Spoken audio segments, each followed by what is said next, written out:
शहीद हो गए। जम्मू कश्मीर स्टेट सर्विस के जो अधिकारी थे उनसे जुड़ी और इन 7 जवानों से जुड़ी तमाम जानकारियों के बारे में इस वीडियो में हम बात करेंगे, जिन्होंने अपनी ड्यूटी करते हुए देश की रक्षा के लिए सर्वोच्च बलिदान दिया है।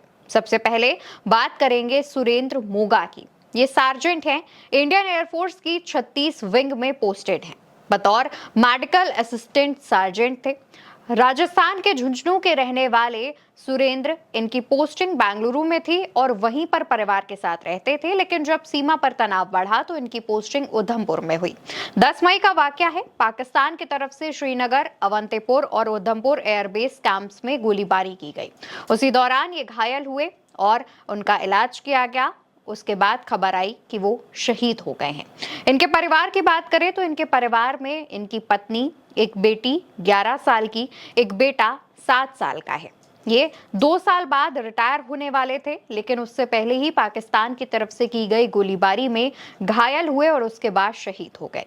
इनकी बेटी ने इनके शहादत पर बयान दिया था और कहा था कि मैं अपने पापा की जान का बदला लूंगी। मैं पाकिस्तानियों से अपने पापा को छीनने का बदला लूंगी।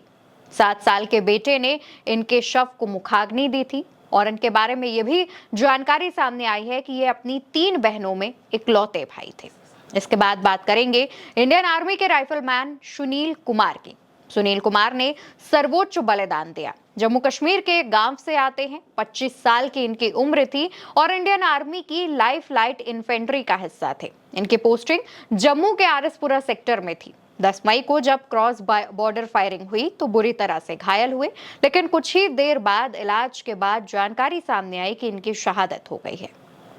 जब इनका शव परिवार वालों के पास पहुंचा तब इनके परिजनों ने बताया कि जल्द ही इनकी शादी होने वाली थी, लेकिन उससे पहले ही शहादत की खबर सामने आ गई। अगला नाम राजकुमार थापा का सामने आ रहा है, जो कि जम्मू में एडिशनल डिस्ट्रिक्ट डेवलपमेंट कमिश्नर थे। इनके घर पर शेलिंग के दौरान गोला आकर गिरा था और इनकी उसमें मौत हो गई। इनके साथ 2 लोग और घायल हुए थे। हालांकि उनका इलाज किया जा रहा है, लेकिन कहा यह जा रहा था कि इनके घर पर शेलिंग के दौरान जो गोला गिरा उसमें इनकी मौत हुई। इसको लेकर के जम्मू कश्मीर के मुख्यमंत्री उमर अब्दुल्ला ने भी इनकी मौत पर दुख जताया था और बताया था कि जब उमर अब्दुल्ला जम्मू के दौरे पर थे ऑपरेशन सिंदूर के बाद, उस दौरान भी उन्होंने मुलाकात की थी राजकुमार थापा से और राजकुमार थापा ने ही मुख्यमंत्री के जितने भी कार्यक्रम थे उससे रिलेटेड जो भी तैयारियां थी वो की थी और उमर अब्दुल्ला ने उनकी मौत पर काफी दुख भी जताया था। अब बात करते हैं मुरली नायक की, जो कि इंडियन आर्मी में सिपाही थे। उनकी उम्र महज 23 साल। आंध्र प्रदेश के सत्यसाई जिले के रहने वाले, अग्निवीर स्कीम के तहत सेना में आए थे। 2022 में 20 साल की उम्र में इनकी तैनाती हुई थी। पंजाब में सेवा दे रहे थे, मगर जिस दौरान ऑपरेशन सिंदूर शुरू हुआ तो इनकी पोस्टिंग उरी में की गई।